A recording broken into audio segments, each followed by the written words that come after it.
Hello, good morning. ഇന്ന് രാവിലെ നല്ല മഴയായതുകൊണ്ട് ഞങ്ങൾ കുറേ ലേറ്റായിട്ടാണ് എണീച്ചത്. രാവിലെ തന്നെ എണീച്ച് പിന്നെ വേഗം ഇടിയപ്പം കടലക്കറി ഉണ്ടാക്കി. പിന്നെ നെജാക്കുള്ള ഫുഡ് റെഡിയാക്കി വെച്ച്. മക്കളവിടെ ഓരോരുത്തർ ഓരോരോ സൈഡിലായിട്ട് ഇരിക്കുന്നുണ്ട്. വെളിയിലേക്ക് നോക്കുമ്പോൾ നല്ല മഴയാട്ടോ, നല്ല തണുപ്പ്.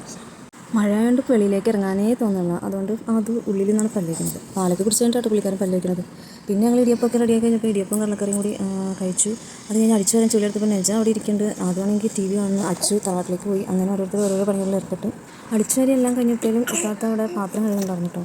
അത് കഴിഞ്ഞിട്ട് ഞങ്ങൾ തേങ്ങാച്ചോറും ചിക്കൻ കറിയാണ് വയ്ക്കാൻ ഉദ്ദേശിച്ചത്. 1 മണിയായിട്ടെല്ലാം കിട്ടിയപ്പോൾ പിന്നെ തേങ്ങാച്ചോറിനുള്ള പാലെല്ലാം എടുത്ത് റെഡിയാക്കി വെച്ചപ്പോഴാണ് വെളിച്ചെണ്ണ ഒഴിക്കാനില്ല എന്നുള്ള കാര്യം ഓർത്തത്. പിന്നെ വേഗം കുടയൊക്കെ വാങ്ങിച്ച്. ഞങ്ങളുടെ വീട്ടിൽ കുടയില്ല കേട്ടോ ഗൈസ്, ഒരു കുട പോലും എടുക്കാനില്ല. പിന്നെ അപ്പുറം തറവാട്ടിൽ നിന്ന് കുട വാങ്ങിച്ച് ഞാൻ വീടിൻ്റെ അടുത്തുള്ള ചേട്ടൻ്റെ കടയിലേക്ക് പോയി. അവിടെ പോയി വെളിച്ചെണ്ണ വാങ്ങിച്ചിട്ട് വന്ന് പിന്നെ അതിലേക്ക് തേങ്ങാച്ചോറുണ്ടാക്കുന്നതിലേക്ക് ഒഴിച്ച് അത് അടുപ്പത്തേക്ക് വെച്ചു. പിന്നെ ബാക്കിയുള്ള എണ്ണ ഞാൻ കുപ്പിയിലാക്കി വെച്ചു. പിന്നെ ചിക്കൻ ക്ലീനാക്കാൻ വേണ്ടിയിട്ട് എല്ലാം പൊരിച്ച് കറിയാക്കി വെച്ചു. 4 മണിയൊക്കെ ആയി ഞങ്ങൾ ഉച്ചയ്ക്കത്തെ ഫുഡ് കഴിച്ചു. അപ്പോൾ ഇത്രയുള്ള ഇന്നത്തെ വീഡിയോ ഇഷ്ടമായി ലൈക്ക് ചെയ്യുക. Thank you.